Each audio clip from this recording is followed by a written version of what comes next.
Tesla Fan Insight. Today's talk focuses on two primary topics as well as some other cleanup items. The first is Tesla goes to Arkansas and visits Walmart, and the result is an additional 30 vehicles being purchased or agreed upon by Walmart. The second component of this is the disaster for Mercedes-Benz relative to Tesla, both in the truck and the car arena. This is Greg for Tesla Fan Insight. Thanks once again for joining us. If this is your first time on our channel, please take time to like and subscribe. If you're a repeat visitor, welcome back. Also note your like and your comments definitely have an impact on how our show is ranked, and would appreciate your doing both. And we're also on Patreon and could use your support there. If you're able to share $1 or $2 a month, would be greatly appreciated. Now, our last show focused on the fact that Goldman Sachs downgraded Tesla after the folks at Daimler-Benz Mercedes had introduced their newest SUV that was an electric. The argument made by Daimler was the fact, or Goldman Sachs, was that now that we have legitimate competitors in the space like Daimler and also the e-tron and so also the I-Pace, we're actually going to see a decline in the sales potential that Tesla is experiencing. All of these ideas are true, and they kind of had a perhaps 10-point impact on the stock of Tesla in the downgrade. There are a few problems with this issue. The biggest problem that pops up is that Daimler has announced a vehicle and showed something to the press, but they aren't going to actually have a vehicle anyone can buy or drive in theory until 2020. So basically this is 2 years away. So if Daimler says they're going to have a vehicle ready by then, will they have it? Absolutely. The issue though is that this vehicle is riddled with issues. The first issue is that at 200 miles in range, Daimler-Benz has established itself as a premium model, particularly in the United States and some other markets. So how can you have a premium model entering the market space with what I want to call sub-premium numbers? So I believe, in my mind, that if you think about Daimler as a company, the big thing about them is they're large enough that if they have a refined solution that works, they're going to deliver those vehicles in large numbers. And as we've seen with the trucks and now with cars, Daimler's making an announcement, but there's no vehicles that anybody can drive. And in order to protect their brand, just like VW has done, Daimler needs to produce 50 to 100 of these vehicles and send them to different parts of the world, and then let them run through large numbers of miles so they can gather data on how they perform, and that data can be used then to make sure that they don't destroy their customer relationships once this occurs. The problems that Daimler is having is, number one, with the batteries they've been running in trucks and cars, what they've found is that after 3 years of use or 15,000 miles a year, those batteries are now worthless. The length of range means there's a lot of range anxiety, and those batteries are getting beat up by consumers, both in the truck and the car iterations, and therefore the batteries are worthless. Number one. Number two, Daimler doesn't have any kind of a charging network that users can do to extend range. So that's a second problem that pops up, is that until there's a charging network that at a high speed rate, there's almost no reason for them to bring it out, because premium customers want premium treatment, and Daimler can't offer this to their customers currently. A third problem being had by Daimler is that in the case of the smart car, Daimler elected to go to entirely electric for the entire smart car, and as soon as they did that, in the US, of I believe 89 dealerships, only 20% of those dealerships have agreed to even carry the all-electric smart car. So that car doesn't compare with the 200-mile-in-range SUV in theory, because that vehicle actually is sub 100 miles in range. But it shows that Daimler potentially damages its brand and what its customers might want by going all electric without having, if you will, a premium product to offer those customers. So basically, Daimler is in a tough position. If they put up a subpar product, it potentially damages their brand. If they announce a vehicle and wait 2 years, it allows them to both develop and test vehicles that's worthy of their brand. But it shows also that there are certain companies that are so powerful that just an announcement of a product could freeze the market to give them more time to develop. The one last problem that Daimler is experiencing, which Audi and VW and I-Pace are also experiencing, is right now there are only 2 companies in the world, BYD and Tesla, that are really producing their batteries at scale. So one of the other issues that's popping up is, even if they want to produce the car and there are a large number of potential buyers, they actually don't have enough vehicles in the form of battery packs to put in those vehicles to get the job done.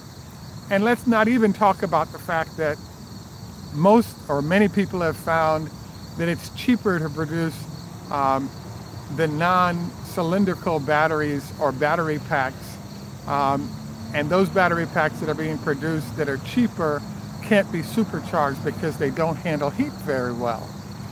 So all this basically says that right now there's a tough situation for Daimler when it comes to delivery of vehicles of all type that are electric, and it's been a nightmare, and it continues to be a nightmare. And let's extend this nightmare to the Arkansas situation. So what's happening is that the semi-truck from Tesla made a trip to Arkansas and back, and so theoretically heading back to California via Colorado right now. The issue that occurred is that upon stealthily visiting the folks at Walmart now increased their purchase offer by 30 for these Tesla trucks. And as we all know, unlike other vehicles, if you do a purchase order for trucks, all that money is due within 30 days. So Daimler just put up $6 or $8 million to further get in bed with Tesla. So number one, the truck was in Arkansas. A week later, we have an increase in the orders, hard orders coming from Walmart, but there was no video or photos of the truck going to Walmart. I think this is a very interesting move by Walmart because they do want to put the vehicle to work. They do have the money to bring it in, but it allows them to very stealthily bring a fleet of vehicles in that are electric without damaging relationships with current suppliers of trucks, which includes Freightliner, Daimler, and Cummins. And it also doesn't tip off their competitors to the amazing things that Walmart and company have in mind for how electric is going to be deployed within their architecture over time. It's my belief that they're going to order thousands of these trucks, and the early orders we're seeing are just the tip of the iceberg in terms of what's going to occur. The other problem that's popping up, and I found interesting about this, is as the number of vehicles that are on order continues to increase from certain makes, they're building an infrastructure, including the mega chargers, with which to accept those vehicles. So unlike cars where you just buy a car, bring it in, put it in your garage, trucks, because of the number of miles they put in, etc., have parts, they have charging facilities, they have all these other elements that are part of what is being developed in anticipation of the truck's arrival. I found it interesting that Daimler / Tesla / Walmart and all these other entities had an interest in simply flying to California, having engineers ride the trucks and show what the data was.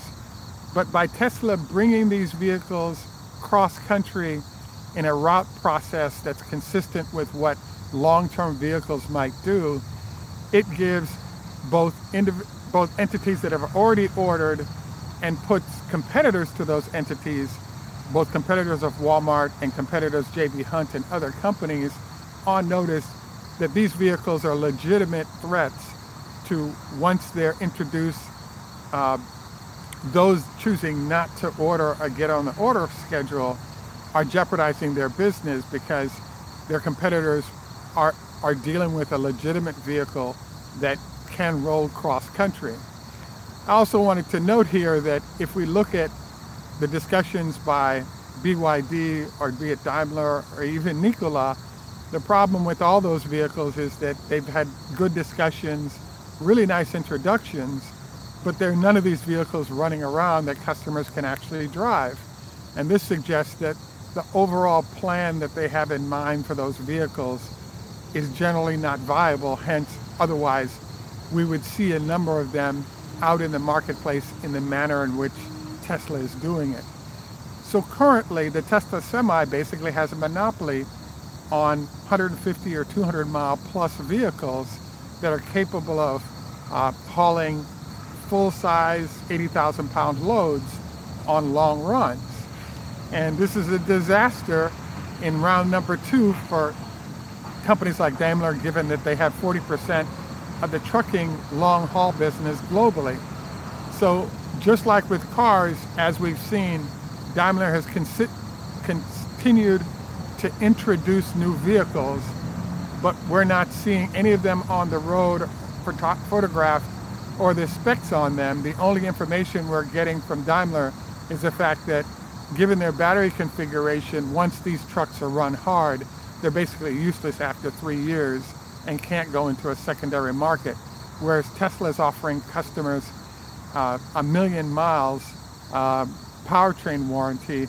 From what Daimler is saying, they can't even offer 100,000 guarantee, and they're not really selling these vehicles. They're putting them out there at low-cost lease numbers so they can just bring back in and refurbish and put them back out. So interestingly, this whole situation is fascinating to me because as we've seen, Tesla stock price is falling once Daimler makes an announcement, but Daimler doesn't have any cars to drive. And you can kind of say that about the e-tron and even the Mission E or Taycan from VW. All announced vehicles, all excellent specs. In some cases, we're seeing them drive in different types of conditions to understand how those batteries will perform. But there are a lot of great companies like Daimler that potentially jeopardize their brand in an attempt to develop a competitive product to compete with Tesla. I also wanted to do a final note on the Tesla stock and just note that there are a lot of investors out there who are keeping an eye on the Tesla situation, and we know about the short situation. It's also interesting to note that there are a lot of investors that run for cover initially when some bad news occurs, and after it's shown that this bad news isn't as bad as previously anticipated, people come back to the environment and are showing themselves to be, you know, the issues that were articulated are shown to not be issues, and suddenly the stock starts rising again. The next significant issue that's popping up is what were the production numbers of the Model 3 and how does that affect how much Tesla made on those vehicles is sort of the question mark that it'll be answered in the next earnings announcement. So that's about all we wanted to cover today. In general, is the fact that the Semi gaining more orders from places like Walmart is a powerful statement about the viability of the vehicle and the fact that Walmart plans to build a large fleet of these vehicles in arrears to the initial numbers of what they've ordered. It also shows Arkansas impact on that ordering and the fact that Walmart doesn't want to reveal its hand to anyone about how many trucks they're ordering. That's about it for what we want to cover today. Just a reminder, I'm going to do my 20 leg lifts right now with the 5-pound weight to make sure you strengthen your quad muscles to reduce the chance of knee damage. Also encourage you to check out the 5-2 diet and the paleo diet as ideas of ways to be healthier. Number 3, at least a SPF 30 if you're going to be out in the sun to reduce the chance of skin cancer. Also want to note that your comments, questions, and input are always appreciated. We'll be back on Sunday with our next show and look forward to any and all input that you might have. Please remember to like, subscribe, and comment if you would. This is Greg for Tesla Fan Insight. Tschüss, German. Macht's gut. Au revoir, French. Lehitraot, Hebrew. Choda Hafez, Farsi. Farvel, Dutch. Have a great day, and thanks once again for joining us, and look forward to any and all of your input. This is Greg for Tesla Fan Insight.